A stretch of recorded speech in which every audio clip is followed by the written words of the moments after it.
Good afternoon, and welcome everyone to MITRE's Grand Challenge Power Hour. Today, we'll be addressing sensible regulation for AI security. Over the past 10 years, and more visibly over the past 6 months, AI has gone through tremendous technology advancement, leading many to believe that artificial general intelligence or superintelligent AI is just around the corner. With any new disruptive technology, humanity looks at how to shape its development and its application. From the geopolitical to the existential, a debate about how to regulate AI has captured the nation's attention, and there is no shortage of approaches attempting to address concerns. Among other topics, today we will explore potential options for AI regulation and explore if or how to place guardrails for development and use of AI. Before we begin, just a few housekeeping notes. This event is open to the public and to the press, so please keep that in mind when commenting in the chat or posing questions for our speakers. If you're interested in helping MITRE solve some of these big challenges, we'd love to hear from you. MITRE is hiring. You can reach out to recruitinghelp@mitre.org for more information. Also, a link with more information about each of our speakers will be put in the chat kind of as we progress through the agenda. We look forward to a robust and engaging conversation today. Please put any questions that you have for the speakers in the Q&A section, and the moderator for each section will make sure to weave those questions into the conversation and make sure we have a rich discussion. Also, I want to highlight that MITRE recently released a paper entitled "A Sensible Regulatory and Framework for AI Security." And that paper is now available on MITRE's website, and it will be a link to that will be posted in the chat as well. But to kick off our event, we are honored to have introductory remarks from U.S. Senator Gary Peters. As chairman of the Homeland Security and Government Affairs Committee, Senator Peters has recently introduced bipartisan legislation to create an AI training program for federal supervisors and management officials. The training program would help improve the federal workforce's understanding of AI applications and ensure that leaders who oversee the use of these tools understand AI's potential benefits and risks. Many thanks to Senator Peters for opening up our event today. Hello, I'm U.S. Senator Gary Peters, chairman of the Homeland Security and Governmental Affairs Committee.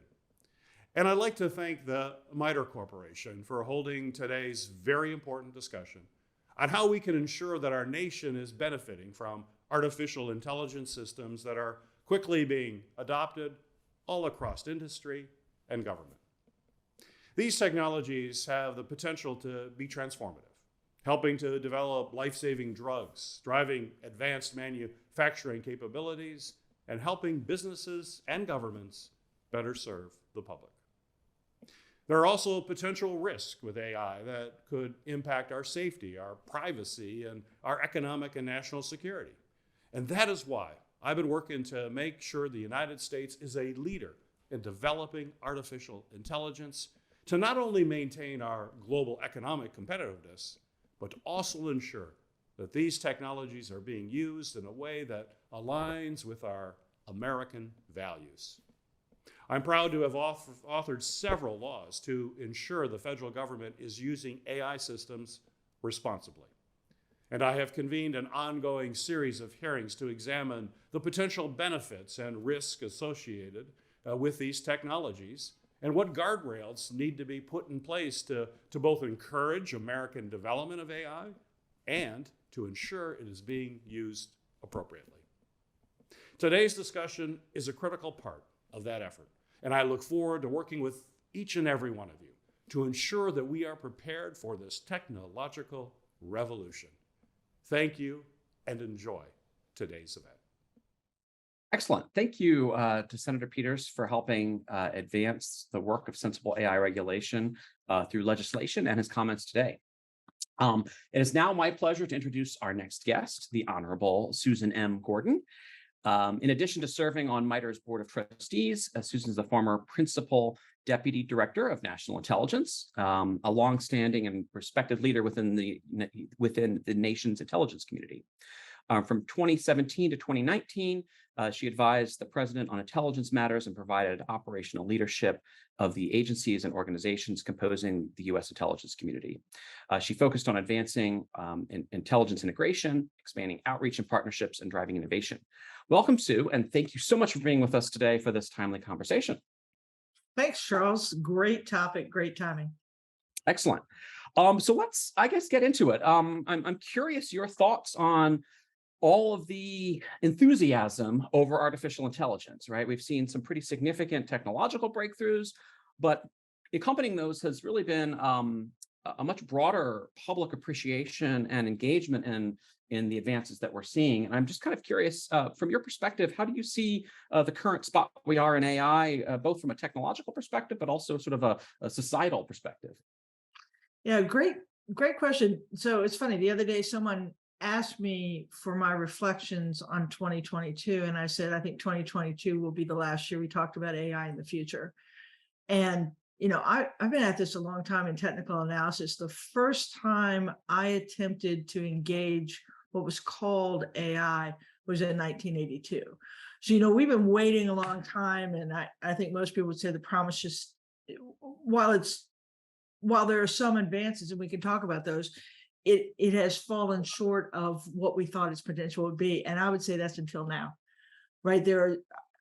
I think the enthusiasm is warranted. The concern is one we certainly understand more now today than we have previously, maybe because we've seen uncontrolled advances have negative effect. If you just think about social media and communications, we see what happens if things just advance without regulation.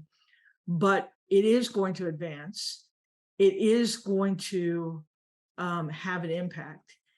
If we humans stay engaged, it can have incredible positive impact. And that's on everything from arcane business practices to imagining how we can have totally different insight and ability to address new challenges. So I'm bullish on it, and I'm bullish on this moment. And I think that we've been waiting a long time.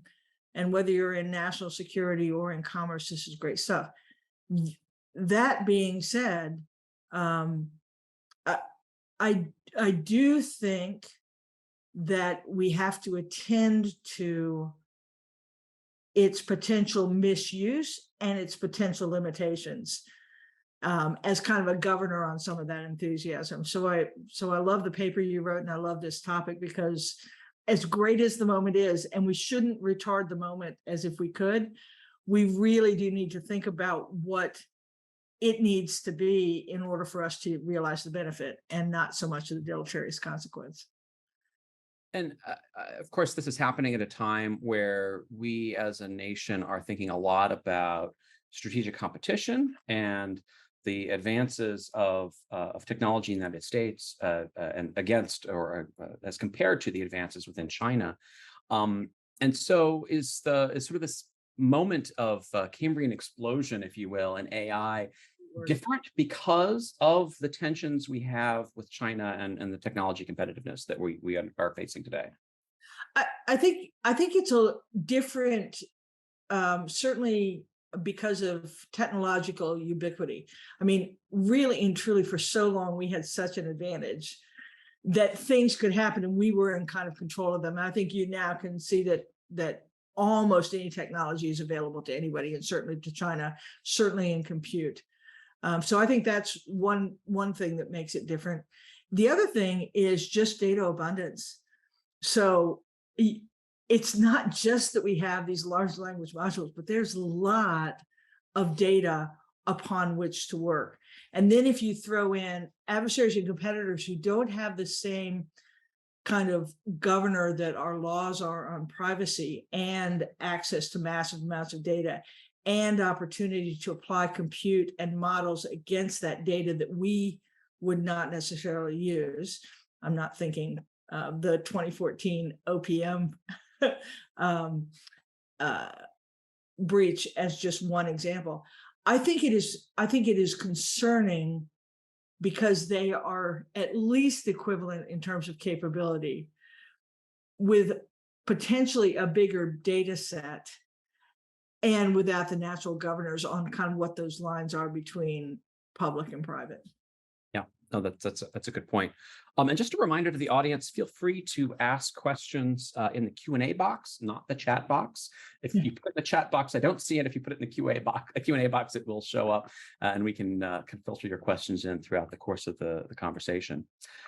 So Sue, in the paper that MITRE put out recently, we kind of broke the AI regulatory conversation, I guess, if you will, down into a couple different bins, right? And the first is kind of the more traditional application of AI, where you have a, let's say, an autonomous vehicle that uses AI for computer vision and perception, right? It's got image recognition algorithms for identifying signs and cars and trees and roadways.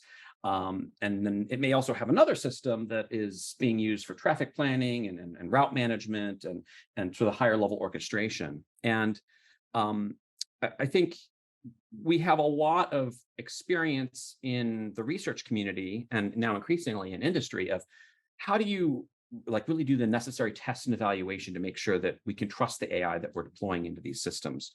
But I wonder, how should we think about some of the regulatory or legal frameworks around essentially just very sophisticated software that is able to do more than it used to be able to do in increasingly in safety critical systems? Yeah, so I think, it's a great question, Charles, and I'll try and wander into it with a little bit of alacrity. I do think that every time there's an advance, we think that new regulation needs to be established. Sometimes the new advance is the same thing, just done differently. And so you can take the framework that we had, the control framework, and apply it there. So if I think about your examples, one, just safety and assurance of the software and the models themselves, depending on what systems they go into. Well, we know how to do that. Right, we've done that, and so you have to have some way to know what is within each of your systems. Your subsystem example is a great one. So that's one. Number two is, can it do things that are, for want of a better term, not desired? I'm going to say illegal is another term. Well, I don't. You can put rules into systems, but ultimately the people responsible for that are the people who are responsible to follow the laws and regulations. So I don't know that I can take the people out of the system. So I ought to assure the system, make sure that it's safe, make sure that it meets criteria and standards of performance. Then when I put it into play, does it do or could it be misused? Misuse, I think, is ultimately disproportionately falls on humans.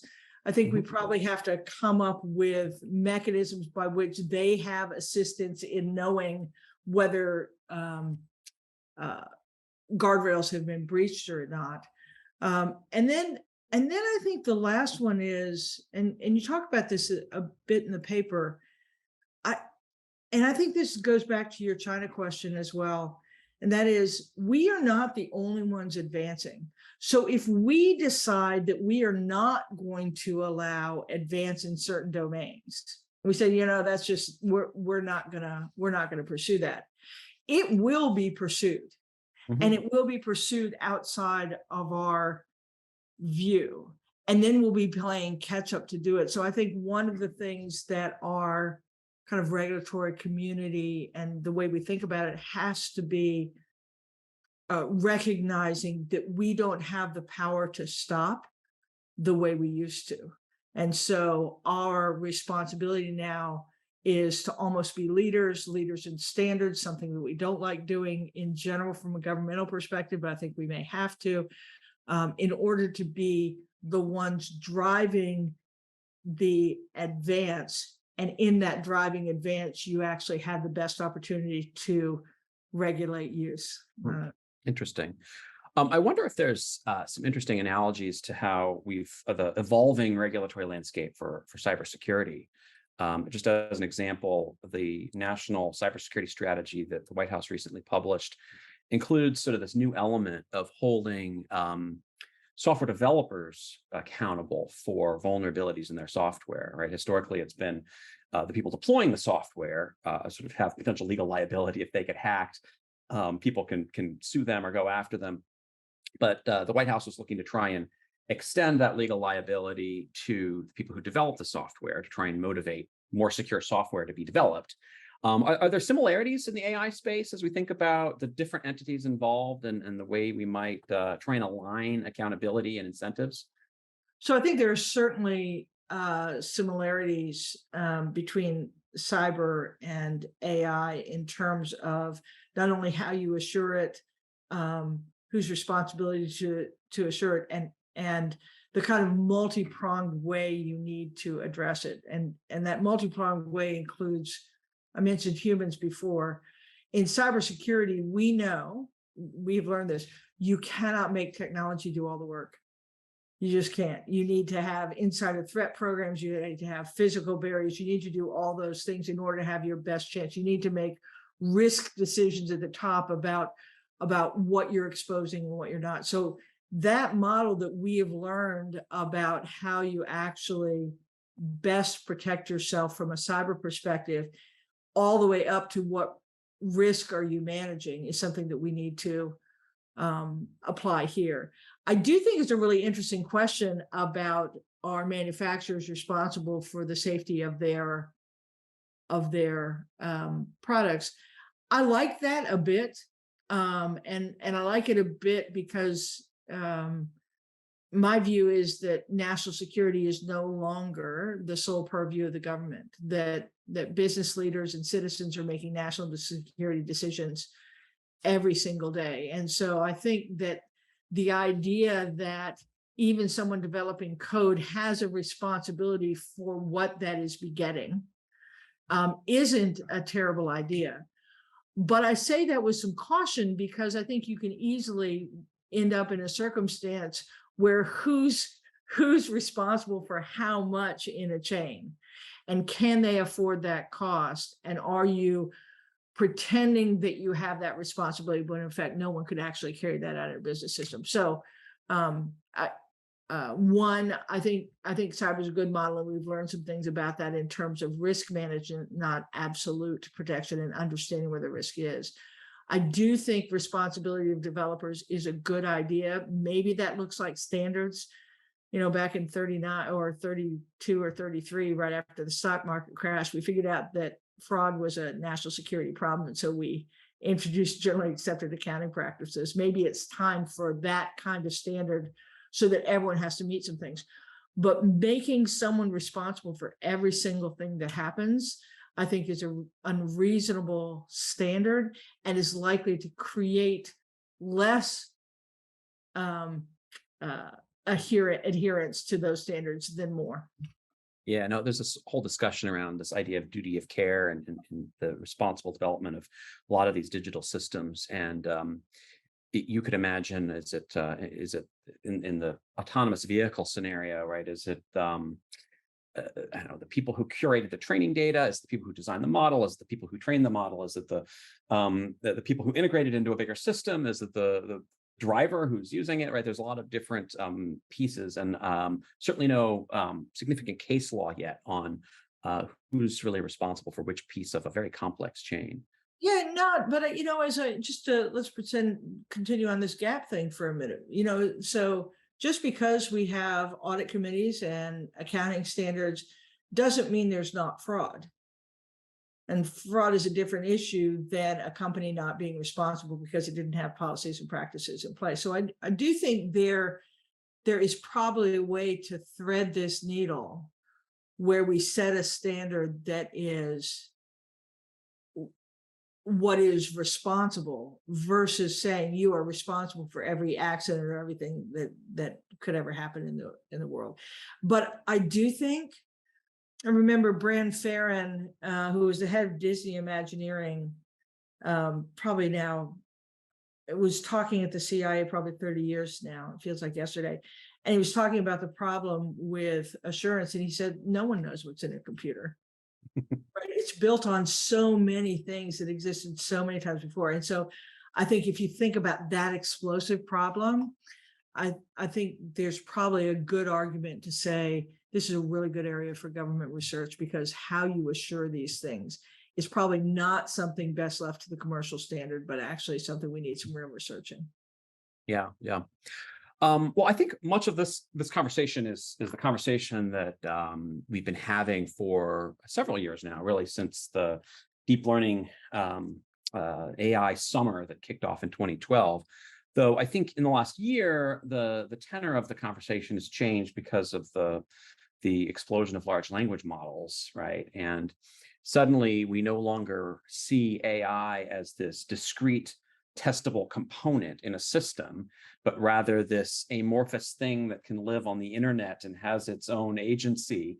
And I think a lot of it was in the paper, this we treated this sort of as a second bucket of the sorts of things that you might want to regulate and think about.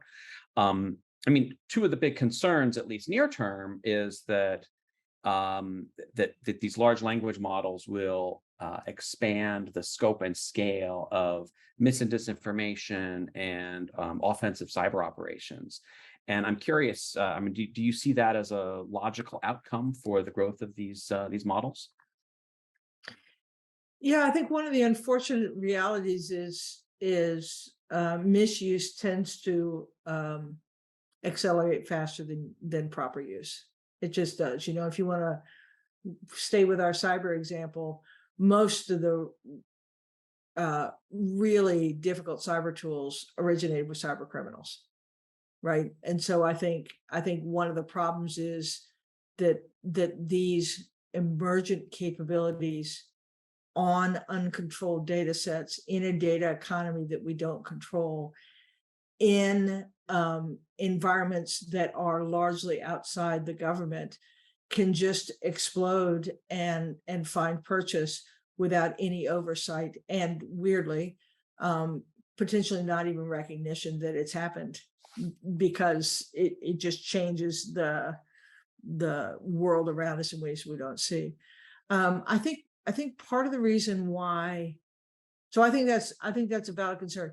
I think it's one of the reasons why I think that the government or entities like MITRE that have this really lovely space between the private sector and the government, and have the ability to advise, but also are living in part of the open environment.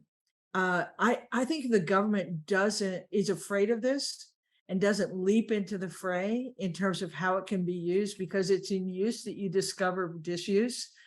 I am so worried that it will move beyond our ability to do reasonable things with it before it becomes a commodity. I mean, right now we're talking about it as a commodity, but it isn't yet. You know, it isn't that place. So to me, one of the reasons why your paper and this conversation, and much smarter people than you're one of them, it's important to have this conversation, because if this moment passes, given the speed at which things are advancing, given what's happening, I mean, I was talking to someone in the Valley, and they said the rate of advance is more than anything they've ever seen. And if you launch a hackathon with LLMs, you will have it full of participants within the first minute of its announcement. So to me, if the government doesn't get itself involved in this space and in the advance of it, because they are so concerned about misuse, that they're almost guaranteeing that it will move faster than we'll have the ability to come back and clean it up. And this is something where we can probably build a green house, but I don't think we can make this house green if we let it go without it. So another interesting threat that one of the questions that has came up in the Q&A box is really asking about at least the models we have today, things like ChatGPT, being sort of accidental insider threats, right? So like, for example, here at MITRE, I held a big event earlier this year, probably in February or March. We were talking about it with the workforce. And one of the questions that we got was, well, I spend my days putting together complex acquisition documents for big Department of Defense programs, wouldn't it be great to have ChatGPT be able to automatically generate this sort of boilerplate language? And my guest for the call immediately chimed in and said, well, please do not put any corporate information into ChatGPT. It's using that as source data for training. Anything you put in has to have been approved for public release. Otherwise, there's a concern for data leakage. I wonder, is this kind of a whole new area around training that people need to understand appropriate uses of even the tools that we have today? So for sure, I was at a university talking to a professor, and the conversation that came up, I can't remember exactly how it came up, and I said, do you allow use of chat GPT on exams? And they're like, you can't disallow it, because if we say no, they'll cheat. Like there's just, it is there, it will be used. So I think then this is a moment. So we'll put aside all the things that probably need to be done in terms of assurance, even internally and long-term research, and say, this is then a culture moment, right? This is where culture and training moment. Who are we? What are our standards? What is your responsibility? Do you understand what's going to happen? Do you understand the ecosystem enough to know the ramifications of your choices of what you put in there? My belief is 93.8% would be doing it for all good reasons and could create absolutely horrific effects just because they didn't understand it. I think the Morris worm wasn't intended to become the problem it was. I think the guy just wanted to see what was on this cool new internet thing. So I think training, but I also think culture, going back to your cyber, it's making sure people understand their responsibility for the collective and how the collective is affected. I do say, though, to my professor friend, I am not sure that it's going to be effective to just put out a blanket statement and say you may not use these models at work. I think that will be problematic, because in a minute it will be so common that it will be almost difficult not to use it. And so that kind of telling somebody that they can't do and not being able to monitor whether they have, I think is probably not going to be an effective moment. So it's more culture, more training, more getting people to understand the limits of it, and then getting them to advance it within a safe environment. And having the wherewithal to advance it, I think, is an equal part of protecting against misuse. Yeah, I think it would be, the example would be a corporate policy requiring you to use a typewriter because Microsoft Office could get hacked or something, right? But this, I think there's a lot of literature on this, is that you actually get more safety if you allow more use. Right. Right. So I think that's something that has to be part of this.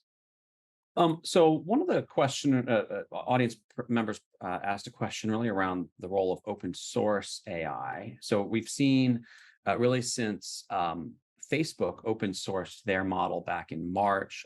Meta open sourced their model back in March, and the trained weights for that network were subsequently leaked. The open source community finally got their hands on a trained foundation model, and really kind of have gone wild with extending it and innovating on top of it. They don't have the compute resources of the big hyperscalers, and as a result, they figured out how to be much more energy efficient in training. And we've seen now really this growth of open source domain specific models proliferate. Right. And so how should we think about it was sort of easy to regulate 3 or 4 big companies and their big compute. But if you've got this massive open source explosion, how do we wrap our heads around just the breadth of the challenge? Or the breadth of the opportunity, perhaps, to put it in a more positive way. So in your last statement, I always think of breadth of opportunity. And if I have one, whether I'm right or wrong, this is my general message, is especially now, it's think about prosecuting the opportunity rightly, not think about yourself protecting from bad things happening, because it's just moving too fast, and you will find more as you proceed to try and do things. I don't know what to do about the opportunity to misuse these models on the huge open data sets there are.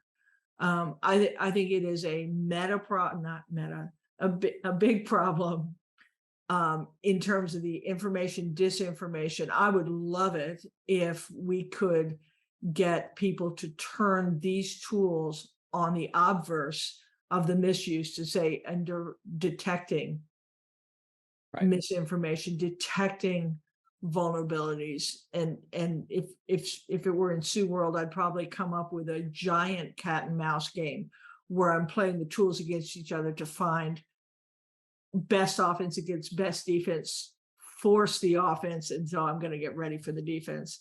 But I think the biggest opportunity I see is what you said in, yeah, they're these big generalized tools for big generalized data sets, and they have big generalized problems with hallucination and a whole bunch of stuff just because of how general they are. I think there is really cool opportunity in specialized data sets that we tend to have in abundance in our community, where we can understand and develop models to work against specialized data sets and try and suss out some of the problems of hallucination, other problems on those specialized data sets that maybe we can give to the more generalized population. Because I think tackling it on the big level is going to be really difficult for us. But as we use our data sets and develop tools against models against them and tools against them, I think we might find some of the better approaches to assurance with the large sets. Yeah, and I think some of the hallucination issues are going to continue to be managed down, right? I think as we saw from GPT-3 to GPT-4, dramatically better performance with Bing, sort of expectation of it using citable internet references over its own sort of assessments. And I mean, the next generation of large language models are going to have a whole bunch of new features within them that I think will make some of the concerns unique to 2023, I think. You're right. But it'll be interesting to see how it all evolves over time. Some of the questions here in the chat and some of the things we also have talked about recently is really what happens when we take one of these advanced large language models and put it into an environment where it's able to write its own code and execute its own code. It perhaps has access to a wide range of open source hacking tools. It's made available to maybe not even nation states, but I don't know, ransomware groups.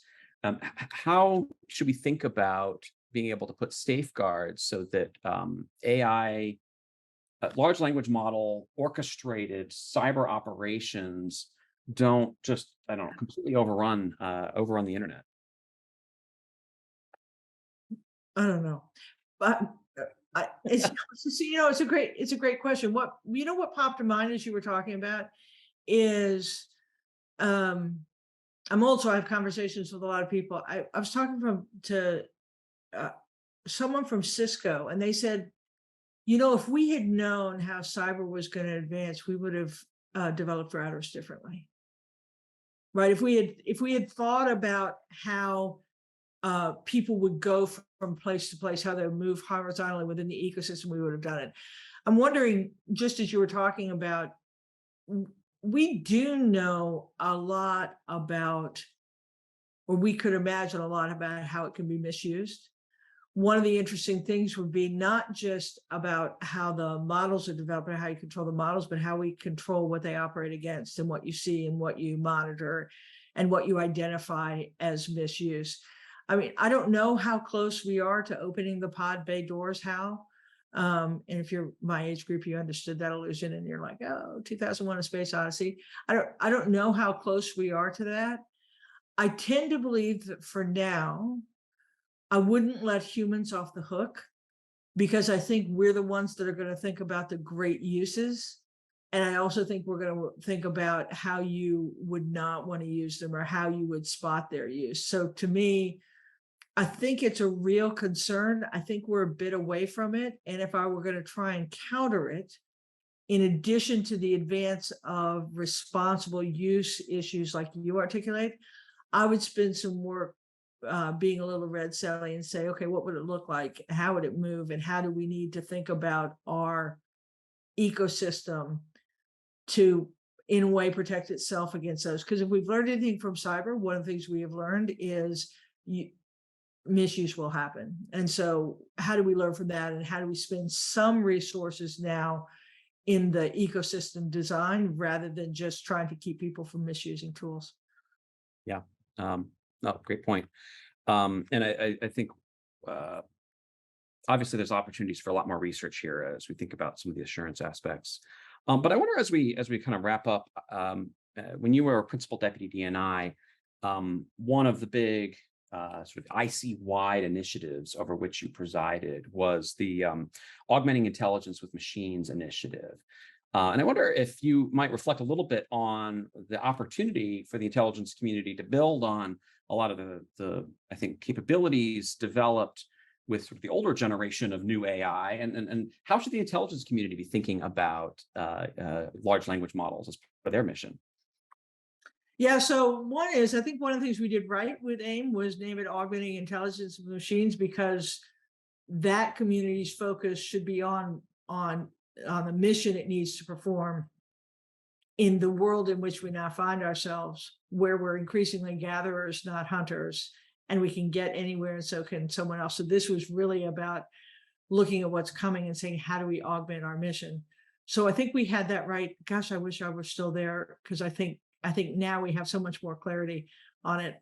From an intelligence perspective, from straight up, there is nothing more important to them than being able to know what the world knows. And if it's important, they know it.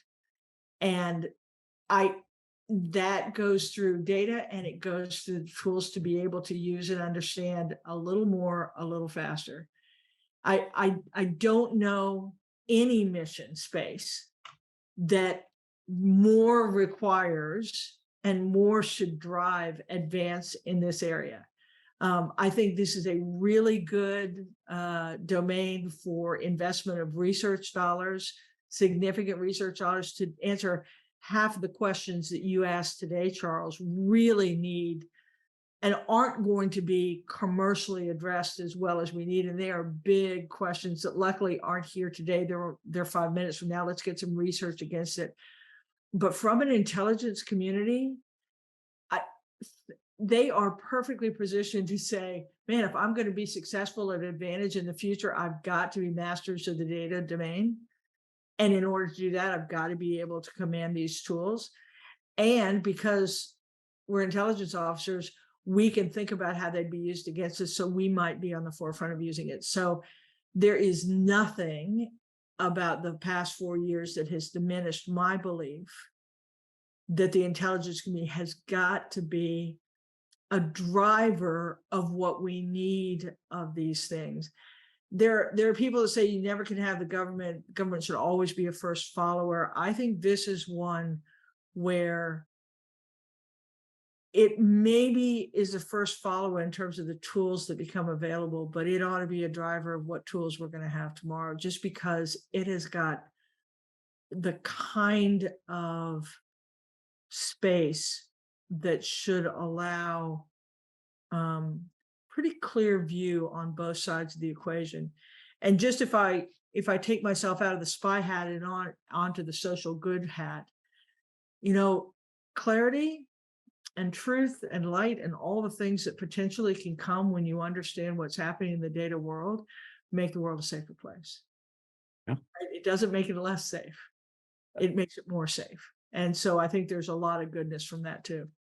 Excellent. Well, I really appreciate your optimism, and this is going to be a fascinating area to watch as these tools just continue to exponentially take off. So thank you so much for your time. With that, I would like to introduce Doug Robbins, MITRE's VP of Engineering. In this role, Doug leads MITRE's innovation centers in research, engineering, and prototyping of new disruptive solutions in the public interest using world-class technical capabilities, solutions platforms, and workforce. Doug will moderate today's panel discussion. Great. Thank you, Charles. And thanks to everybody for attending. It's an honor to moderate the panel with such an esteemed group of folks. We have joining us for today, Topa Ariga, Chief Data Scientist and Director, Innovation Lab, Science, Technology Assessment and Analytics at the US GAO. Dr. Terry Sosnowski, Francis Crick Professor at the Salk Institute, and the President at Neural Information Processing Systems Foundation. Dr. Peter Stone, the Truchard Foundation Chair in Computer Science and University Distinguished Teaching Professor at UT Austin, and the Director of Texas Robotics. And last but certainly not least, Dr. Benjamin Harvey, CEO and founder of Squared AI. I thought what we would do is start our conversation where Charles and the Honorable Sue Gordon started, and that is, I think the way Sue said it was there's certainly enthusiasm that's warranted, but also concern about misuse and limitation. So I thought what we would do is maybe start with Taka, and if you could introduce yourself, say a little bit more, and then just your thoughts about the general balance between that, the enthusiasm and the great good versus the misuse and risks that we're introducing with AI. So Taka. Yeah, thanks, Doug, for having me. And it's always such a pleasure to be speaking at a sort of MITRE event. My name is Topa Ariga. I'm GAO Chief Data Scientist, but the other role that the hat that I wear is to direct the work of our innovation lab. And that is sort of the dual mandate that GAO has in sort of trying to figure out how might we conduct evaluation of something like AI implementation as a matter of oversight function. But also, like any other entities, right, we aspire to use artificial intelligence as a capability to augment our own sort of oversight capacity. So there's a very sort of specific methodological approach that we apply to try to modernize an agency full of professional skeptics. Happy to sort of talk more about that in a second. But as I testified in front of Senator Peters last month, I mentioned we're certainly in an era of algorithmic renaissance, right? As a data science, I could not be more excited about the possibility, not only the computing power, but availability of the data and what we can do with that information. It's certainly marvelous. But at the same time, I'm also sort of avid sort of reader of a lot of sort of coverage out there. Some are borderline hysterical in terms of what AI could do. So words like extinction has been tossed around, that nature. In terms of the risk, I don't necessarily view AI as different than any other technology. When Charles was talking about the notion of mandating people to use typewriter doesn't make any sense. I think same with AI. Sure, extinction could be part of the problem if we left it alone, do nothing about it, just like nuclear weapon could potentially pose extinction.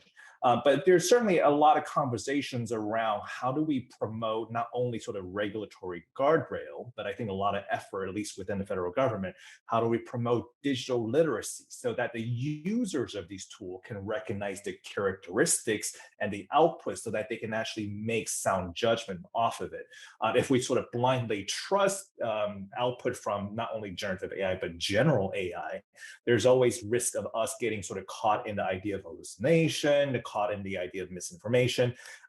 So I think that's an important element. But certainly on a governance structure, there's a lot of talk about Congress perhaps needs to take actions around putting regulatory boundary. But the notion of putting in a sound governance structure is nothing new, and you don't really need a regulatory regime for that. It really sort of gets into the idea of how do you make your AI decision? Do you buy? Do you develop?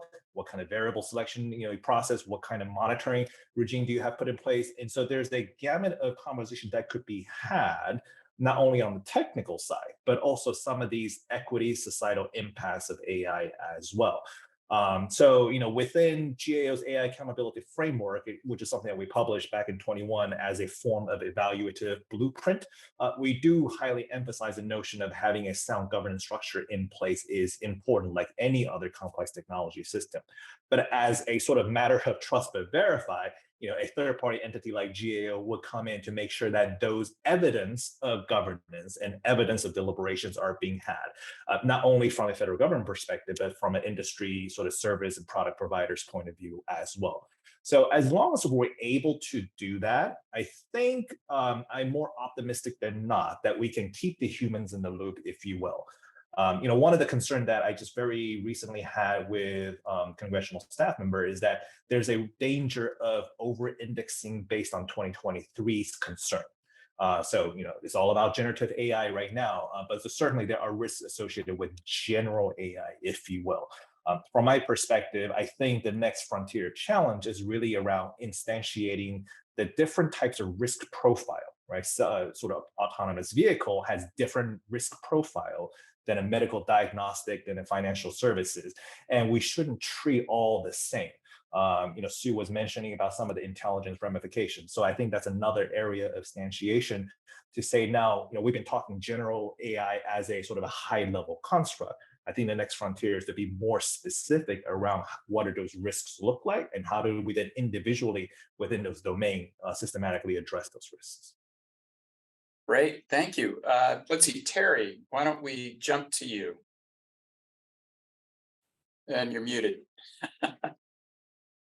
Sorry. Yeah, this is an incredibly important moment in history. I've lived through it. I was one of the pioneers in the 1980s developing learning algorithms for multi-layer networks. And one of the projects from my lab, I was at Johns Hopkins at the time, was what might be called today a small language model. It was a tiny network by today's standards, but it did something which was shocking for that time. So text-to-speech was an unsolved problem in the sense that English is incredibly irregular. There are rules, but they're broken, so there are a lot of exceptions. But I was able to teach a very small network, one layer of hidden units, to pronounce English text to the point where you could understand it. It was real. And it was a counterpoint to the AI at the time, which was based on logic and rules. And it was able to handle both the rules, the irregularities, and the exceptions at the same time. It was a harbinger, and it actually suggested that these networks are really good at language. Not too surprising, because so is the human brain, upon which the neural networks were inspired. So that is part of the history. But where are we today? So what we have learned is that as you scale up these networks, they get better and better, and you reach these thresholds where suddenly you can solve a problem before you couldn't. And what's a little bit even more to take it, now that we have large language models, we're taken aback because we often don't know what the capabilities are. In other words, nobody expected that they could write computer programs, right? That was something that emerged. And there are a lot of other things like that. So we're still in this very nascent period of exploration. It's going in many different directions. Someone mentioned that, it's going to be adopted regardless of whether or not you prevent, you try to prevent it by saying that you're not allowed to do it. Well, the cat's out of the barn. It's everybody's using it in industry and school and probably even in your own company, right? Where you may not be aware of what it's being used for. I'm using it, by the way, to write a book about large language models. So with about 3 times the efficiency that I wrote my first book, which was The Deep Learning Revolution. So this is here to stay. And the only question is, as we're discussing today, how to keep it from going in directions that we didn't intend. And I would like just to say that we if you don't, we don't know where it's going. So it's hard to steer it. It's hard to know, anticipate. And if you try to, for example, slow down in some directions, you can be sure, as Sue said, someone else is going to do it for you. So you better be ahead of the game. Now, okay, just to give a sense for where I think things are going in the near future, the next couple of years. First of all, multimodal is already starting. In other words, it's not just words and language. It's going to be images. It's going to be already auditory, where people are basically doing speech recognition, and the language translation is unbelievably good. But there are many, many other ways of integrating information coming in from the real world in real time that will be transformative, because it'll be more than just talking box. It'll be a moving target, so to speak. Now, I'll give just one concrete example I know a lot about, which has to do with the brain. So large language models are primarily modeling what's going on in the cerebral cortex. The cerebral cortex is our knowledge store. And so it's very large language models are very good at being able to extract information, just like our brains are, from what you know, except that it can know a lot more than a single person. Now, Demis Hassabis, who's the president of DeepMind, which is now part of Google, recently announced that he was going to use reinforcement learning. So reinforcement learning together with deep learning was used to learn. It actually taught itself. It learned on its own to beat the world Go champion back in 2017. That was a wake-up call, by the way, for Chinese. The Chinese, in the Asia, especially in China and Japan and Korea, Go is almost like an art form, and it's a very, very deep part of the culture. And the fact that this program beat the best human was shocking. And for Americans, let's go. It wasn't that impressive, but but what that means is that the Chinese really are made it a national initiative. But to go back to DeepMind, what Demis now, DeepMind has taken over the Google AI, in Mountain View, and the Google Brain Group, and they're putting together a deep learning model, which is going to be another quantum leap beyond GPT-4. It's going to be called Gemini, and it's going to incorporate the reinforcement learning that was the magic sauce for the AlphaGo program. And that means that right now these large language models don't have any goals. They just answer questions. But what it means is that you'll be able to teach, or it'll be able to explore the world by creating goals. In this case, it was learning to play Go. But if you give it another goal, it will be able to learn to accomplish that goal. And it's going to be it's another part of the brain called the basal ganglia that's responsible for reinforcement learning. There's just so much more that we know about how brains work that are going to be incorporated, like long-term memory, for example, real-time sensory input, all of the things that we know that are going to be important for creating autonomous AI is going to happen within the next 10 years. Well, I think that's a good cue for, I'm going to come back to that and how we do responsible research in the area in a moment. But thank you. Let me pass it now to Peter. Sure. Thank you. Thanks, Doug, and thanks everybody. It's an honor to be on the panel. And word about myself. I'm faculty at the University of Texas at Austin, director of Texas Robotics, and my research is in reinforcement learning, is the area Terry was just talking about, and in robotics. I also, until recently, was the chair of the standing committee of the 100-year study on artificial intelligence, and the first author of the report in 2016 that touched on many of the issues that we're discussing today. And I'm also executive director of Sony AI America.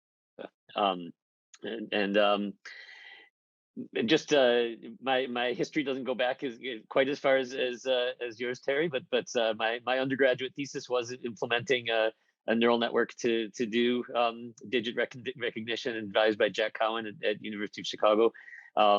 And then my career has taken me through sort of many of the artificial intelligence paradigms. As Taka said, it's, right now it's all about generative AI, but I've done research in symbolic artificial intelligence, AI for classical planning, in probabilistic modeling, Bayesian reasoning, which was sort of the next wave, and then also now, sort of everybody's working on these generative methods. But I think, and there's been a lot of great points that have been made already. So I'll try to keep it brief, but just to emphasize some of the ones that I think are really important.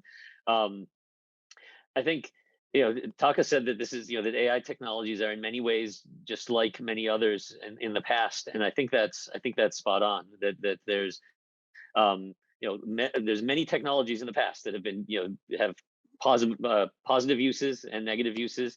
And we have a history of having conversations like this one that where we think about what are the ways to place regulations in place, or to put controls in place that maximize the chances that the positives will outweigh the negatives. There's no stopping people from still trying to use technologies for bad purposes, and that still has happened all throughout history. I recently went back to the Frank Report, which was written by nuclear physicists advising President Truman not to drop the bomb, and they wrote in the 1940s that it was without doubt at that time the invention of flying, of airplanes, had caused more harm in the world than good. There's been continued negative uses and negative implications of air flight, but there's also been a lot of good uses, and there's been a lot of regulations in place to make that happen. One thing that's different, a little bit different, is the pace. The Model T Ford was introduced in 1908, which was when cars became widely accessible, and it took 50 years before there were 100 million cars in the world, which gave time to come up with traffic signals and stop signs and road networks and parking garages and seat belts. It took even longer to come up with airbags. That was not till 70 years or so. But regulations were put into place, and there's still remain. Nobody would claim that it's all good, but there's positive implications of the technology and negative. ChatGPT got to 100 million, not in 50 years, but within a month or two, 100 million users worldwide, which doesn't leave much time to get all of that sort of regulatory framework in place. And that's what we're sort of, I think everybody is scrambling to do right now, to envision and to understand what are the good uses, which are, and what are the possible bad uses, and how can we tilt as much as possible the towards the good uses. And I do think I share the optimism of Sue, that I think it would be a huge opportunity cost to try to tamp it down, and there's too many good effects of artificial intelligence. And I think that there also was a parallel drawn to nuclear. That's another example where we've been living under the threat of nuclear annihilation for years. There is an argument that all the regulation in place has sort of diminished one of our best shots at saving ourselves from climate change, because this is a source of clean energy, and so there's all of these technologies. There's positives and negative. As Taka mentioned, the one thing that sort of also, other than the pace, which is different with AI, the pace of innovation, the other is this the sort of people are throwing around the words of extinction, of the long-term existential threats, and if that is of real concern, then the equation changes from all just positive versus negative to this chance of complete annihilation. Personally, I mean, it's an ongoing debate. I think there's interesting arguments on both sides. Personally, I think right now that the at least for the foreseeable future, not just 10 years, but for a much longer period than that, that we're that's not where that's not one of the realistic risks, and that it's a little bit of a distraction to be thinking about that we should be having the conversation about what are the human uses and misuses of the technology. That it's very easy to get caught up in the moment and say, oh, if all of this progress has happened in the last 5 years, then everything's going to be solved within the next 10 years. But that's those kinds of prognostications we've heard many times. That happened when Deep Blue beat Gary Kasparov. That happened when, as was mentioned before, when AlphaGo beat Lee Sedol. It happened when Watson won at Jeopardy. there's all, and often when there's breakthroughs in technologies, people quickly sort of say, overestimate how quickly it's going to be, the near-term problems are going to be solved. I think we're still a very, very long ways away. The only other thing I'd like to, the other thing I'd like to emphasize, Taka also mentioned the need for literacy, AI literacy, and that I think is what we really need to emphasize. We need people to be able to understand what is realistically possible with AI tools right now, what is not realistically possible. We need to get people who are literate in AI at all levels of government, at all levels of industry, whether they're high tech industries or not. And here at UT Austin, we are about to launch. We did just launch an online master's in AI for that purpose, to scale up the education of AI at a price point of $10,000 for people can do remotely while they're doing other jobs. So we're hoping that this will contribute to the sort of greater pool of people with AI literacy that can, that are available to be in policy positions, in government positions, and also available to industry. So, I think there's still a lot to do. Terry mentioned multimodal aspects. I agree with that entirely. I think there's still a lot to do with figuring out where generative AI can impact robotics and sort of real world kinds of implementations. But there's, it is a really exciting and crazy time right now. The capabilities of the models that exist are phenomenal, and I'm really looking forward to the ongoing community-wide understanding of what the full scope of positive uses are, what the full things we need to protect against are, and how to do that from a regulatory standpoint. And I do also commend the MITRE for putting out that paper. I think there's some really sensible thinking in there as well. Thank you. And I see some head nodding. Maybe we'll get back to it about is there near-term concerns versus killer robots and Skynet. So, but with that, Benjamin, over to you. All right. Hello, everyone. My name is Benjamin Harvey. I am the founder and CEO of AI Squared. I'm also a professor and director of the Trustworthy AI Systems program at George Washington University. I'm also a research scientist at Johns Hopkins University in the biostatistics department as well. So a little bit about my background. So I worked at NSA for over a decade. My last two positions at the National Security Agency, I was the Chief of Operations Data Science. So I ran all data science for the Operations Directorate, focused on how do you scale AI and machine learning across the entire organization. My second to last position, I was the head of data science for the Edward Snowden leaks.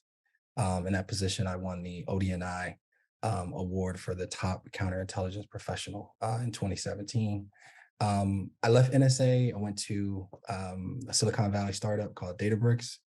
Databricks, if you all heard in the news, they recently purchased Mosaic ML, which is an OpenAI competitor for $1.3 billion. So there's this kind of race to see, which one of these startups are going to get to, be able to create these large language models, foundational models at scale within enterprise organizations. So there's a race for that. And Databricks was a company that's focused in that area that I work for. And, I left Databricks, was in proximity of Silicon Valley and started AI Squared.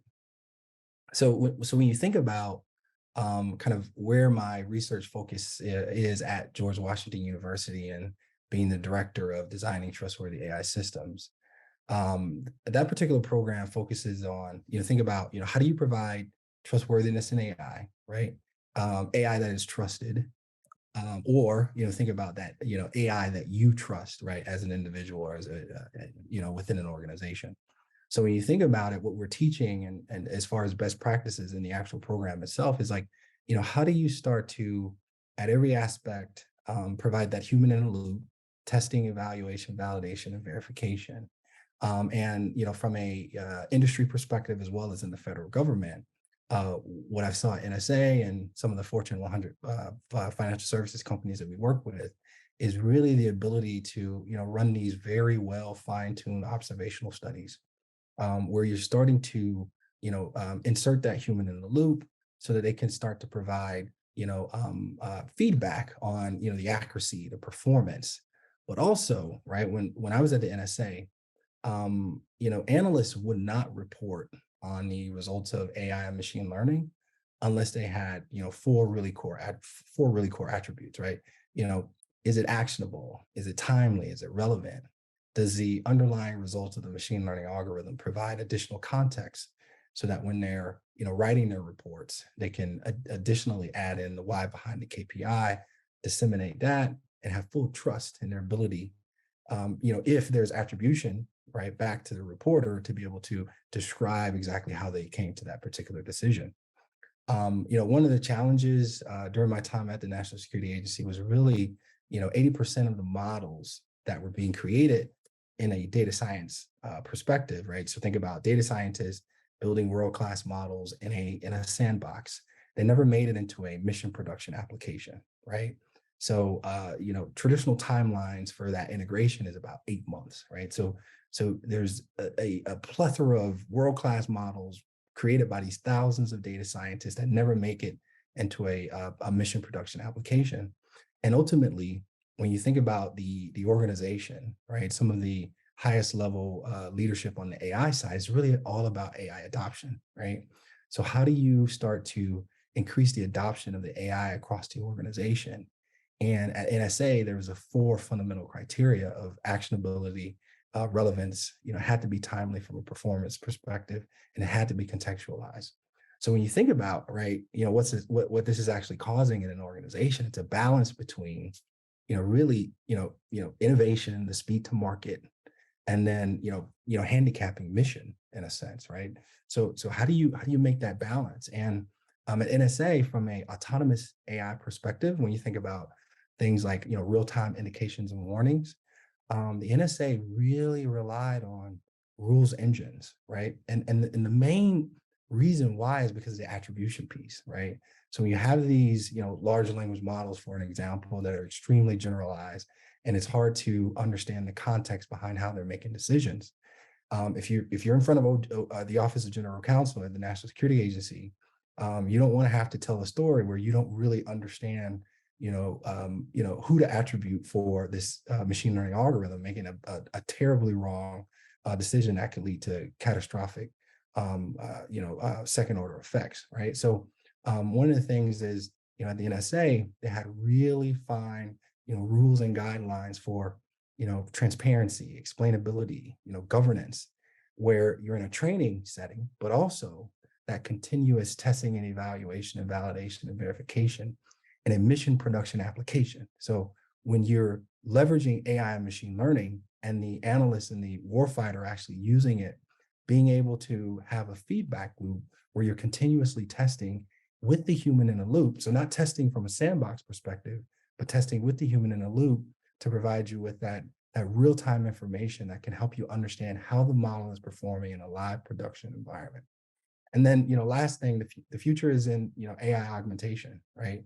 So one of the challenges with, kind of the large language model construct is really, right now, there's a lot of applications that support providing a conversational capability with an application. But when you're in these organizations where, analysts are making time-sensitive decisions that are associated with, disseminating information to the other intelligence analysts and the military warfighter, they need technologies that are integrated into their current workflows, right?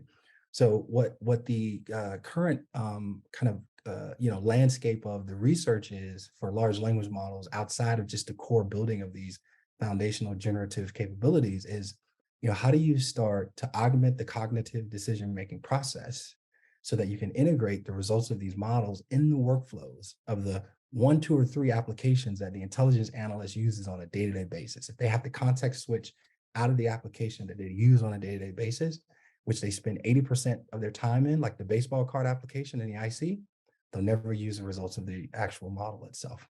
But I'll stop there. Thank you. Great, thank you. Actually, I think I will pivot off of that discussion. We got a nice question in from the audience. And it says, that we've, in the paper that was referenced earlier, we kind of argued against, one large government-wide agency to to take on the regulatory problem, but instead, I think, Benjamin, to your point, if it's not embedded into the workflows, context matters. So, what regulation would matter for healthcare might not work for the intelligence community, as an example. So, I guess I want to open that up to the panel. And kind of the question is, should there be a national AI regulatory approach or office? Is it better left to the sectors? And I think we've got a cross section of industry, academia, and government here. So this should be a nice, robust debate. Who would like to start us off? So yeah, I just would like to take a contrary position in the sense that you learn a lot how regulations have and we heard several examples actually from Taka about airplanes and then from Peter, nuclear plants and so forth. It's I think it's a mistake to do premature boxes or guardrails, because you just don't really know what the consequences are. Unintended consequences, unintended good things can come. And look at the internet. Okay, who could have imagined back in the 90s what impact it was going to have on every aspect of our life? Humans are just not imaginative enough to work that out. I mean, it doesn't matter how good you think that you're going to get the most intelligent people in the world to sit around a table and guess what's going to happen 20 years from now. Forget it. But as things unfold, you can immediately start to see what's unfolding and do something about it. And so I think that's the way to do it. Is it has to be done more as a reactive way rather than a way to cap things. That at least that's worked in a couple of cases. Let me give you just one case. Recombinant DNA technology took off in the 1970s. Very powerful technology, allowed us to manipulate genomes. And the biologists, the molecular geneticists, realized that this was, in principle, could be misused, right? And there was something could escape from the lab and wreak havoc, like a virus that becomes a pandemic, for example, just to give one example. But what they did was 150 of them got together at Asilomar and discussed this, and there was a lot of difference of opinion. But at the end, what they decided to do was to create a series of very, very strict rules about how you do experiments. You have to do it in the P4 facility that is able to isolate what you're working on from the rest of the world. And as they learn more and more, they're able to make those restrictions less, for some purposes, for less strict. And now it's been very 50 years ago that they took that course, and it was very successful. And it was basically self-regulated. It wasn't someone coming in and saying you have to do it our way. And so I'd like to see us go that way.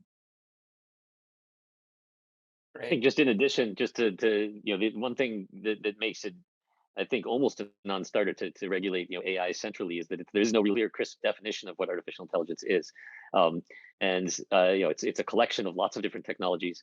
As was mentioned, I think the uses in each sector is going to differ, and also the cost benefit profiles or the risks are different in healthcare versus transportation versus food and drugs and all kinds of even in construction, all of the possible benefits and the possible risks are different, and the types of technologies that are going to be used. So in the 100-year study 2016 report, that was one of our conclusions is and it's I think been echoed a lot since then is that AI regulations are going to need to be sector by sector. And I agree with Terry that we have to be careful to not do it prematurely.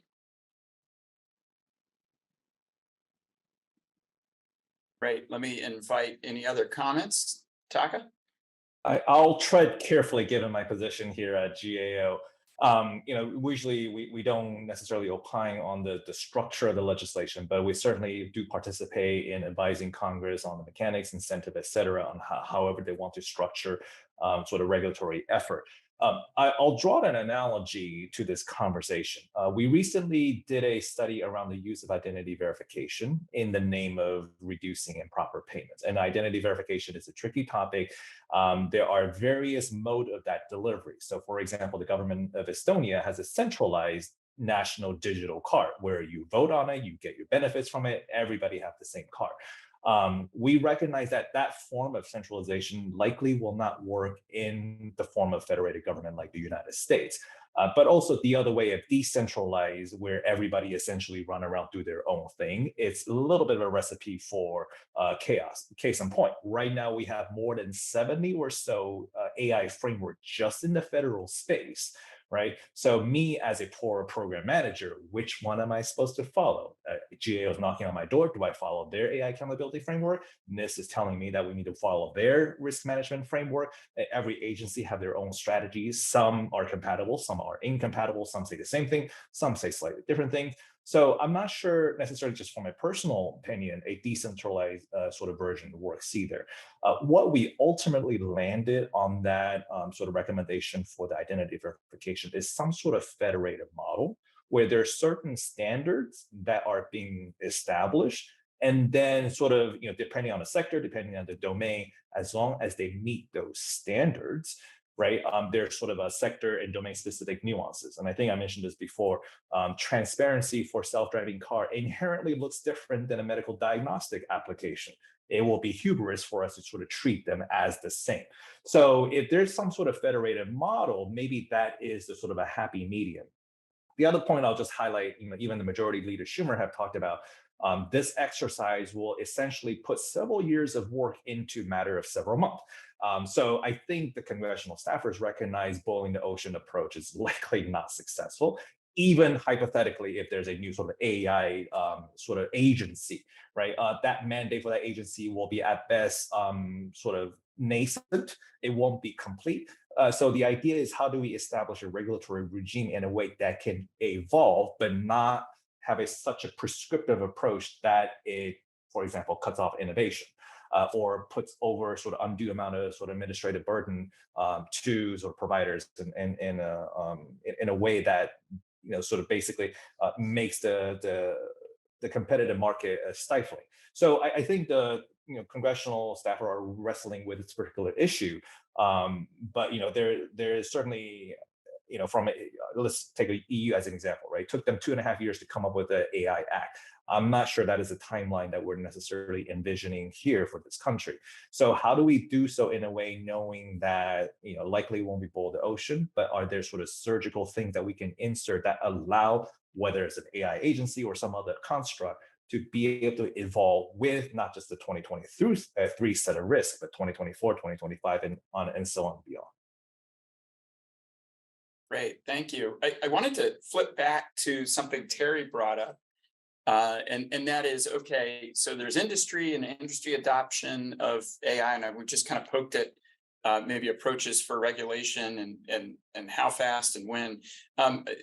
Pivot to research, right? So Terry, you talked a little bit about a set of researchers coming together on topics where we knew there were risks and kind of self-managing. And kind of my reference to in safe environments, I'm thinking like biosafety or security level facilities. Is there an analogy here? And who should be, who should we be involving in that conversation? Right. And I can tell you, as the president of the foundation that runs the annual NeurIPS meeting, that this is a hot topic at our annual meetings. In New Orleans last December, for example, we had very intense debates and keynote speakers, and a lot of the research in AI right now is actually done by academics whose main job is to think about these issues, about how to regulate, or at least how to fix some of the problems and regulate. I think one of the things that we heard from Benjamin was standards. And that's something that we really desperately need, is to have some, maybe not quite as strict as IEEE, but to be able to best practices might be a better word than standards. By the way, Sam Altman was in Washington. He was, testimony to Congress, and he advocated heavy regulations.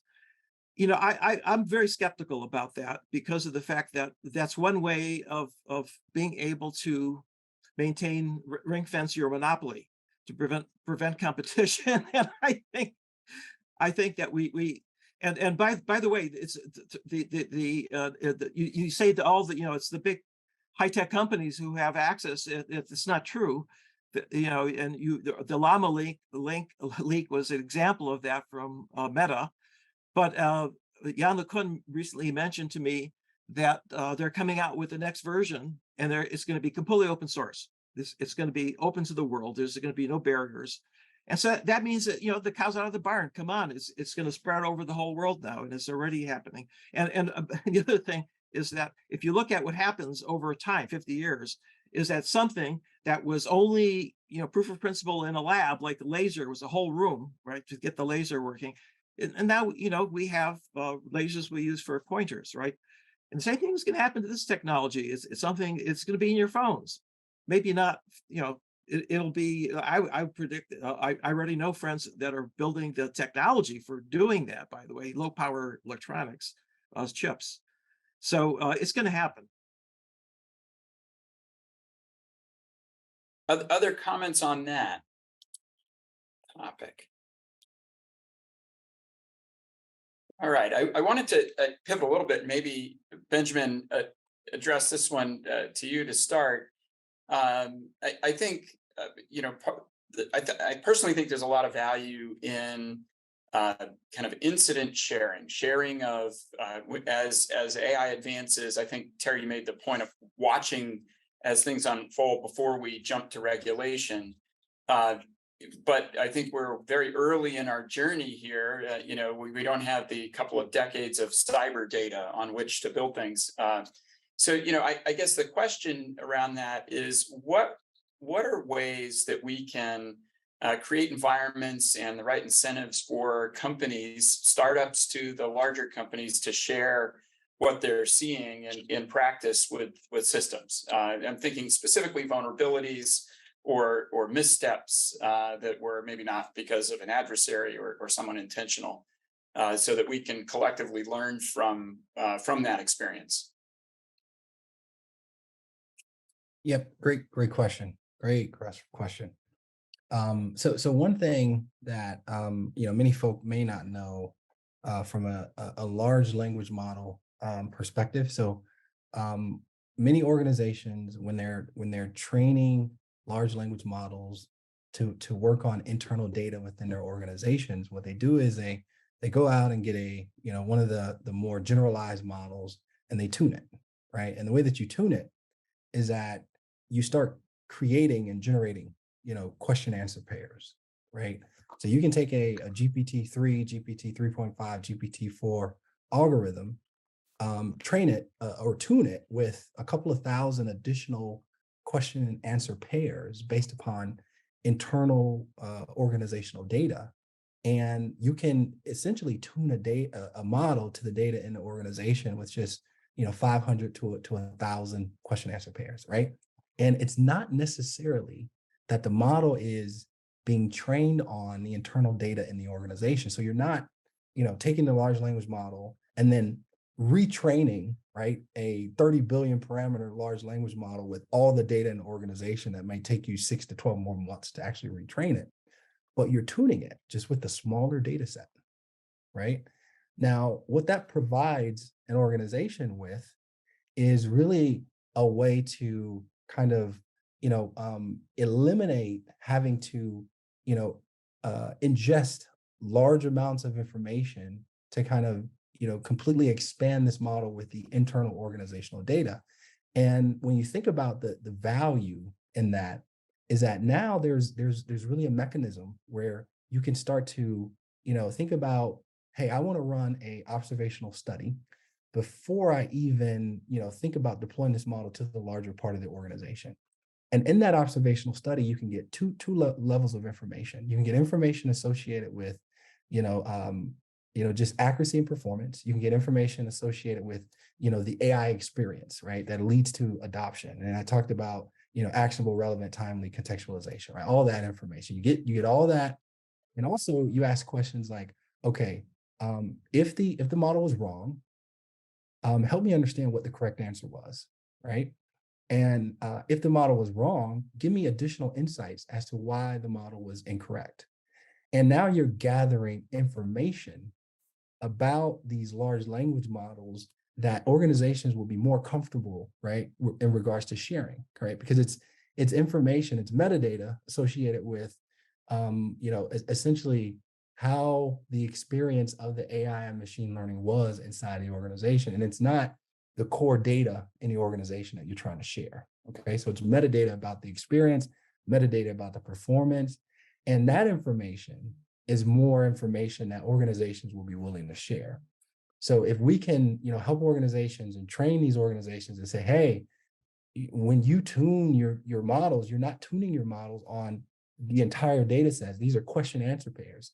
Let's continue to learn more about the models, take that metadata as far as the feedback, and let's share that across these organizations, right? And the last thing I'll mention is that what the large language models are doing is that they're you think about from an autonomous perspective, it's already actually happening. So these models are acting autonomously as part of a framework is called LangChain, where what the model is doing, it's pointing to other data sets in the organization, right? So the model is autonomously making a decision, and it's saying, okay, based upon this question, I'm going to point to 1, 2, or 3 different data sets. I'm going to gather that information, and I'm going to actually push this information back to the large language model to craft up a response, right?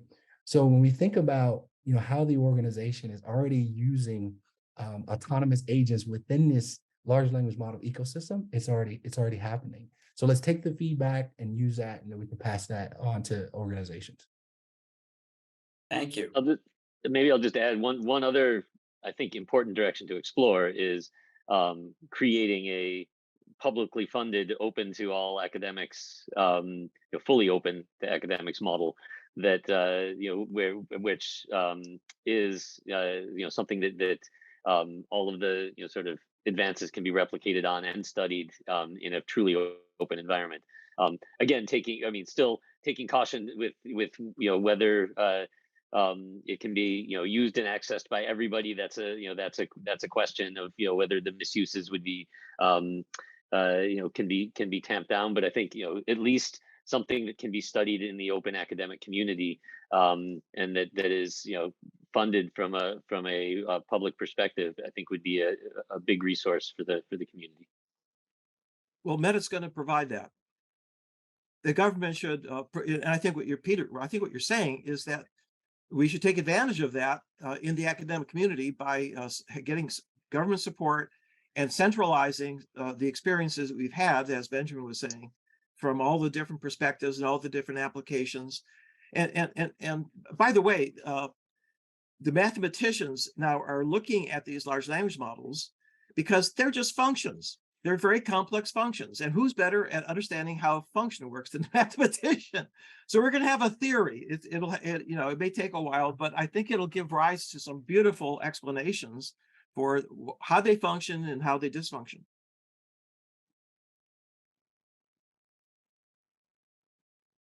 Great, thank you. Well, believe it or not, we are coming up on the end of our time. It went very quickly.